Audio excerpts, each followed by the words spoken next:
Channel mister classes DDU Gorakhpur university BEd second semester जो आपका paper code 106। आज हम लोग मॉडल पेपर 17 देखने वाले हैं। इसके पहले आप लोगों को मॉडल पेपर 16 कंप्लीट हो चुका है, प्लेलिस्ट बनी हुई है, जाके आप लोग सीरियल लाइन से पूरा कंप्लीट वीडियो देख लीजिए।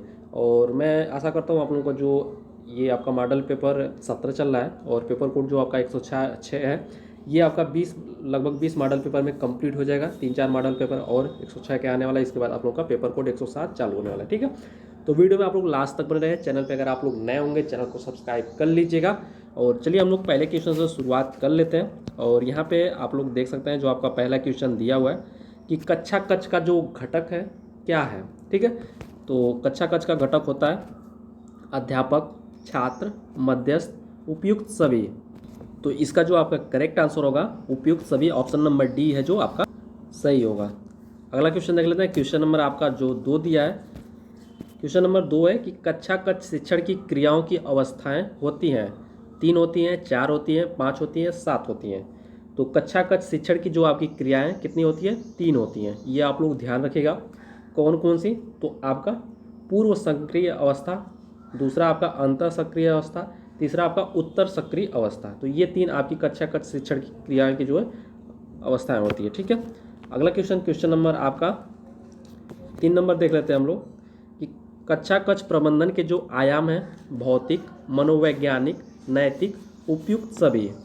तो आपका कक्षा कक्ष प्रबंधन के आयाम आपके भौतिक भी सही हो जाएगा, मनोवैज्ञानिक भी सही हो जाएगा, नैतिक भी सही हो जाएगा। एक आप ले लीजिए, अगर आप लोगों का सामाजिक और सांस्कृतिक रहता तो ये भी आप लोगों का जो है सही रहता, सामाजिक और सांस्कृतिक। तो आपका जो है ये सभी आपके करेक्ट आंसर हो जाएंगे, उपयुक्त सभी आपका कक्षा कक्ष प्रबंधन के जो आयाम होंगे।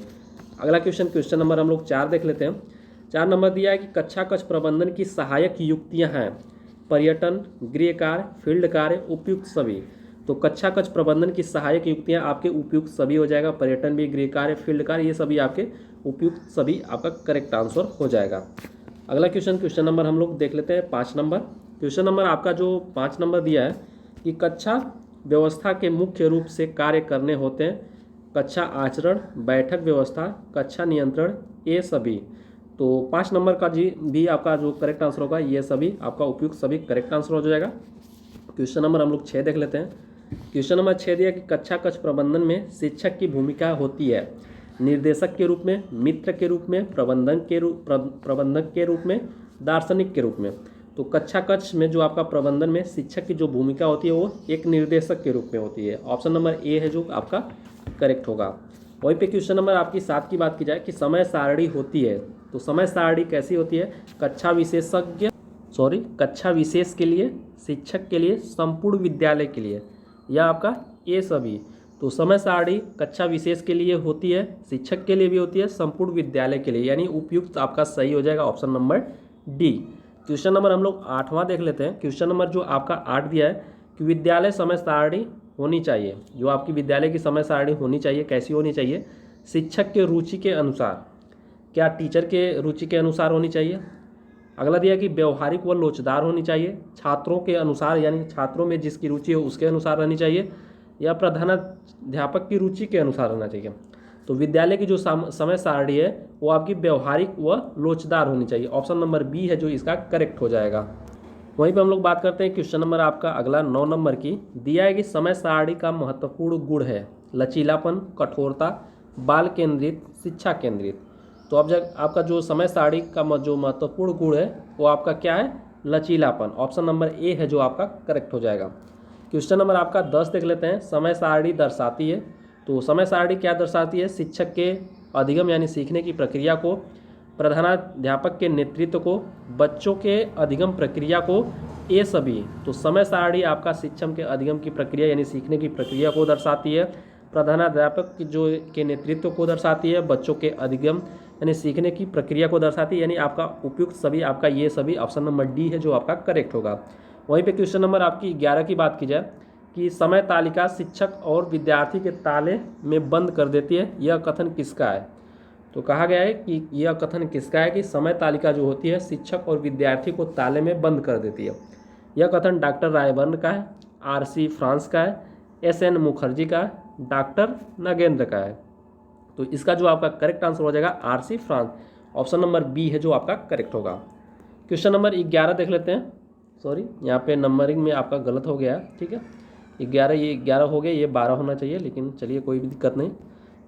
यहाँ पे देख लेते हैं क्वेश्चन नंबर आपका अगला कि यह समय सारणी ही है जो कार्य का ढांचा प्रदान करती है जिसमें स्कूल चलता है।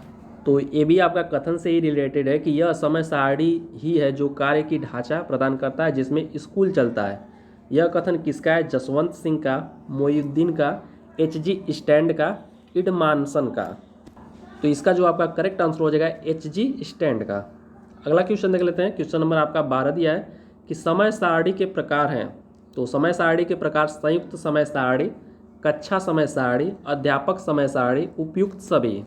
तो इसका जो उपयुक्त सभी करेक्ट आंसर हो जाएगा। और भी है जैसे कि विशिष्ट समय सारणी हो जाएगा, फिर उसके बाद आपका गृह कार्य की समय सारणी हो जाएगा, अध्यापक की खाली पीरियडों की समय सारणी, खेलों की समय सारणी, पाठ्य सहायक क्रियाओं की समय सारणी। तो ये आपकी सभी समय सारणी के जो है प्रकार है, ठीक है। अगला क्वेश्चन देख लेते हैं। क्वेश्चन नंबर आपका 13 नंबर देख लेते हैं। 13 नंबर दिया है कि समय सूची स्कूल का स्पार्क प्लग है जो स्कूल के विभिन्न कार्यों तथा कार्यक्रम को संचालित करता है। यह कथन किसका है? जसवंत सिंह का, एच.जी. स्टैंड का, इडमानसन का, इनमें से कोई नहीं। तो 13 का जो आपका करेक्ट आंसर होगा option number A, Jaswant Singh सही होगा। क्वेश्चन नंबर 14 देख लेते हैं। समय सारणी में थकावट की दृष्टि से कौन विषय जो है, ठीक है। तो बताइए कि समय सारणी में जो थकावट की दृष्टि से कौन सा विषय है?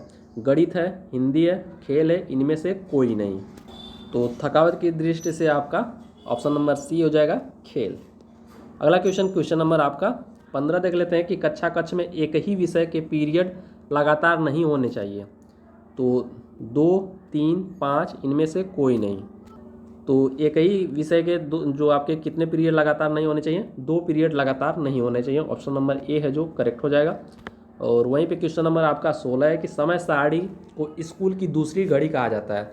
वह उन घंटों को दर्शाता है जिनमें स्कूल का जो है काम होता है। यह कथन किसका है? मोइनुद्दीन का, डॉक्टर जसवंत सिंह, एच.जी. स्टैंड, इडमानसन का।